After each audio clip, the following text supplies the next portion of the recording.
सतपाल। बोलो सभी। और इनकी मदर का नाम मीराबाई सतपाल। तो इनके बारे में थोड़ा जानेंगे। डॉक्टर भीमराव रामजी अंबेडकर जो थे, इनका जन्म सबसे पहले कहाँ पे हुआ? इनका जन्म मध्य प्रदेश में एक मिलिट्री एरिया था जिसको बोलते हैं कैंटोनमेंट एरिया, जिसका नाम था, उस टाउन का नाम था मऊ, MHOW। क्या नाम था के टाउन का? मऊ, MHOW, याद रखना है। इस टाउन में इनका जन्म हुआ। ये एक मिलिट्री एरिया था, मींस की कैंटोनमेंट एरिया था। कब जन्म हुआ इनका? 14 अप्रैल 1891 में इनका जन्म हुआ। कब हुआ था? 14 अप्रैल 1891 में इनका जन्म हुआ। और इनके जो फादर थे वो आर्मी में एक ऑफिसर थे। कौन से ऑफिसर थे? क्या रैंक था उनका? वो एक सूबेदार थे। क्या थे? इनके फादर आर्मी में एक सूबेदार थे। और क्या हुआ कि इनकी बचपन से इनके टोटल कितने भाई बहन थे? 14। टोटल कितने भाई बहन थे ये? 14 भाई बहन थे। डॉक्टर भीमराव रामजी अंबेडकर जी, और ये लास्ट भाई थे अपने भाई बहन के, लास्ट चाइल्ड थे अपने पेरेंट्स के। तो इनका जन्म, जिसका नाम था महर कम्युनिटी, महर कास्ट में ये बिलोंग करते थे, महर कास्ट से। और वो कास्ट उस समय अनटचेबल मानी जाती थी। इनके साथ काफी डिस्क्रिमिनेशन हुआ कास्ट के बेसिस पे। इनके साथ काफी भेदभाव हुआ। जब ये स्कूल में पढ़ने जाते थे डॉक्टर भीमराव रामजी अंबेडकर, तो इनको क्लास के अंदर एंट्री अलाउड नहीं थी। वहाँ पे उस समय छुआछूत बहुत ज़्यादा थी। ये लोअर कास्ट से बिलोंग करते थे, इसीलिए हायर कास्ट के जितने भी स्टूडेंट्स थे वो इनके साथ अनटचेबल्स की तरह बिहेव करते थे। छुआछूत काफ़ी ज़्यादा थी। क्लास के अंदर इनको एंट्री अलाउड नहीं थी। जिस वेसल में पानी पड़ा होता था उसको टच करना, कंटेनर को टच करना इनको अलाउड नहीं था। पानी को ये टच नहीं कर सकते थे। पानी इनको ऊपर से पिलाया जाता था। कोई इंसान ऊपर से, हायर कास्ट का पर्सन ऊपर से पानी फेंकता था, नीचे से ये हाथ लगा के पानी पीते थे। और इसको क्लास के बाहर बिठाया जाता था, और क्लास के बाहर ये एक सैक लेके जाते थे, गनी सैक। गनी मीन्स की एक प्लेन नहीं था, सॉफ्ट नहीं था, जूट के साथ बना हुआ एक सैक, एक बोरी टाइप लेके जाते थे ये, और उसमें बैठते थे बाहर, और उसी को साथ में लेके जाते थे घर पे वापस। इस तरह इन्होंने काफी डिस्क्रिमिनेशन देखा अपनी लाइफ में, और ये धीरे धीरे बढ़ते गए। उसके बाद क्या हुआ कि काफी दिनों के बाद जब इनके 1890 के बाद जब इनके फादर की रिटायरमेंट हुई आर्मी से, तो ये वहां से चले गए अपने गांव में, जहाँ से ये बेसिकली बिलोंग करते थे। वो गांव कहाँ पे था? महाराष्ट्र में। महाराष्ट्र में जिस गांव से ये बिलोंग करते थे उस गांव का नाम था अंबावेदकर। क्या नाम था? इनके फादर ने जब इनको स्कूल में नाम लिखवाया तो उनका सरनेम क्या डलना था? ओरिजिनली इनका सरनेम होना था सतपाल, क्योंकि इनके फादर के नाम के पीछे क्या लगता था? सतपाल, SAAPL, सतपाल। तो इनके नाम के पीछे भी ओरिजिनल सरनेम इनका सतपाल था। मगर इनके फादर ने जब स्कूल में इनकी रजिस्ट्रेशन करवाई तो इनके नाम के साथ सतपाल नहीं लगवाया। क्या लगवाया? अंबावेदकर। अंबावेदकर उनके गांव का नाम था, जिस गांव से वो बेसिकली उसके पेरेंट्स बिलोंग करते थे, महाराष्ट्र। फिर उसके बाद क्या हुआ कि जितने भी इनके एग्जामिनेशन हुए 9th तक, तो उनमें से ये सारे के सारे भाई बहन जो थे वो फेल हो गए। एक ही भाई पास हुआ अच्छे मार्क्स लेकर, वो थे डॉक्टर भीमराव रामजी अंबेडकर। जब ये पास हुए 10th में जब ये जाने लगे पढ़ने के लिए, इन्होंने स्कूल में एडमिशन लिया। एल्फिनस्टोन स्कूल था वहाँ पे महाराष्ट्र में। क्या नाम था इनके स्कूल का? Elphinstone school.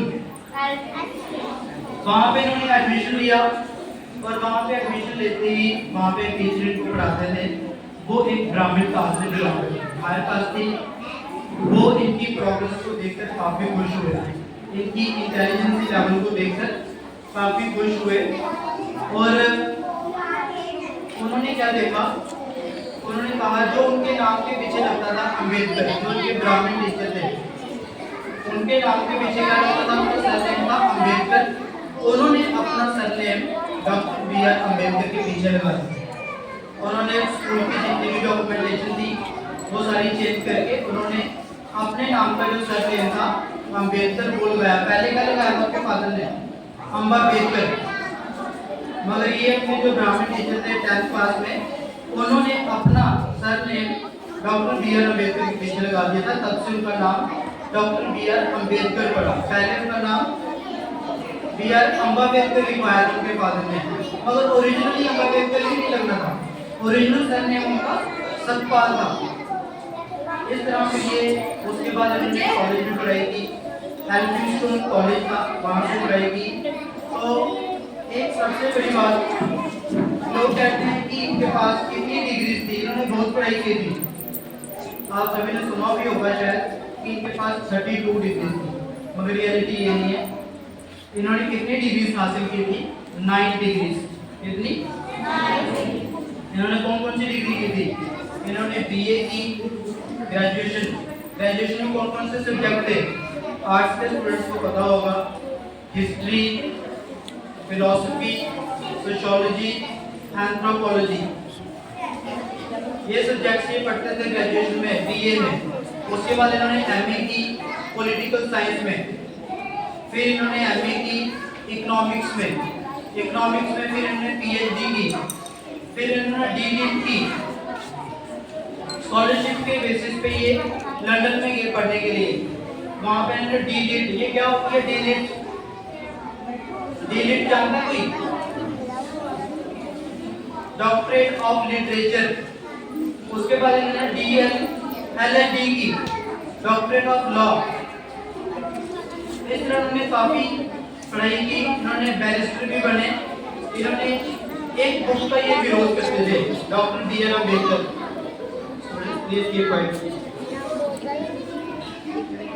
Doctor B R Ambedkar एक बुक का विरोध करते थे, उस बुक के अगेंस्ट थे। वो बुक कौन सी थी? मनुस्मृति। ये हिंदू की बुक है। इस बुक को वो क्यों, इस बुक के खिलाफ थे, मनुस्मृति को जस्टिफाई किया गया। इस बुक में कहा गया कि कास्ट सिस्टम ठीक है, इसलिए इस बुक का विरोध करते थे। इन्होंने काफी फॉलोअर्स के साथ मिलके उस बुक को बर्न किया था, जलाया था। 25 दिसंबर को बहुत सारे लोगों ने इनके साथ मिलके इस बुक को कलेक्टिवली जलाया था। इसलिए 25 दिसंबर को हर साल ये दिन मनाया जाता है, मनुस्मृति दहन दिन। मींस की मनुस्मृति बुक को जलाया जाता है क्योंकि इस बुक में कास्ट सिस्टम को जस्टिफाई किया गया। डॉक्टर बी आर अम्बेडकर की शादी कब हुई? जब ये 9th क्लास में पढ़ते थे। 9th क्लास में जब ये पढ़ते थे तो क्या हुआ, इनकी उस समय एज कितनी थी? 14 इयर्स। और उनकी एक लड़की के साथ शादी हुई, जिस लड़की की उम्र थी उस समय 9 इयर्स। 9 इयर्स की लड़की के साथ इनकी मैरिज हुई और इस तरह इनकी धीरे धीरे ग्रोथ होती गई। ये पढ़ते गए, फिर ये पढ़ने के लिए अमेरिका भी गए, स्कॉलरशिप के बेसिस पे पढ़ते थे। एक बार क्या हुआ कि ये वहाँ पे पढ़ रहे थे लंदन में, तो ये पीएचडी की प्रिपरेशन कर रहे थे अपनी। इन्होंने काफ़ी थीसिस बनाए थे, नोट्स बनाने पड़ते हैं। नीरज मैम को पता होगा थीसिस क्या होते हैं, वो भी पीएचडी कर रहे हैं, तो थीसिस भी नोट्स बनाने पड़ते हैं पीएचडी करने के लिए।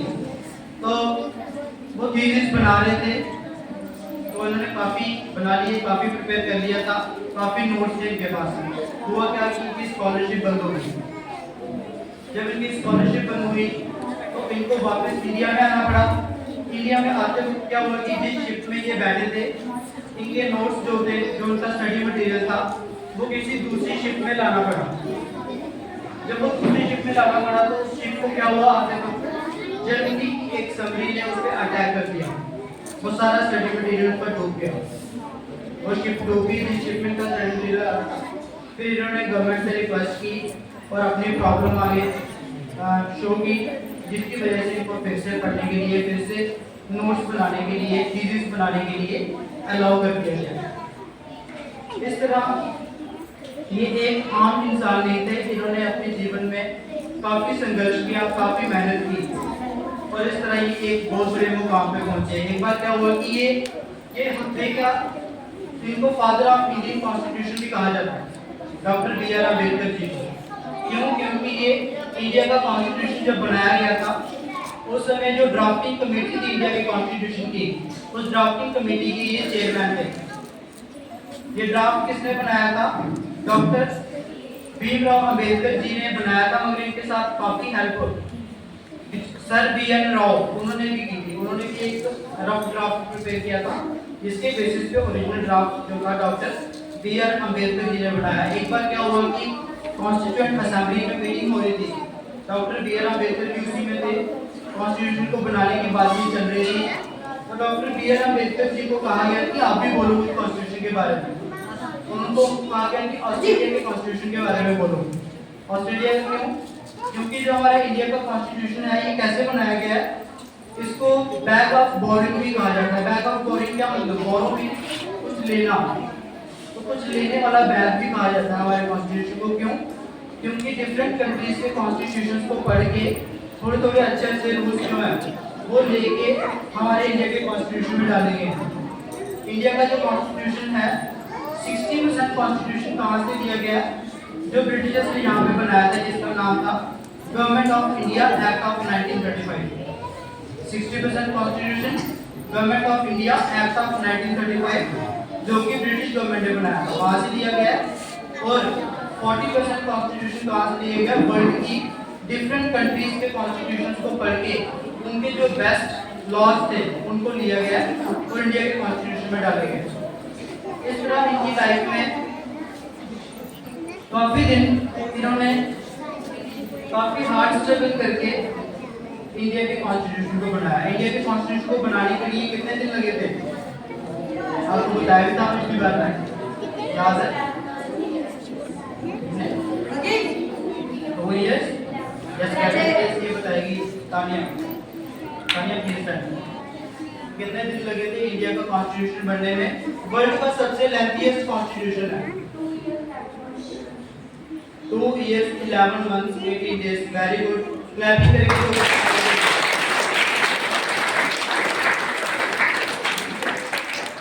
डॉक्टर भीमराव रामजी अंबेडकर जो थे,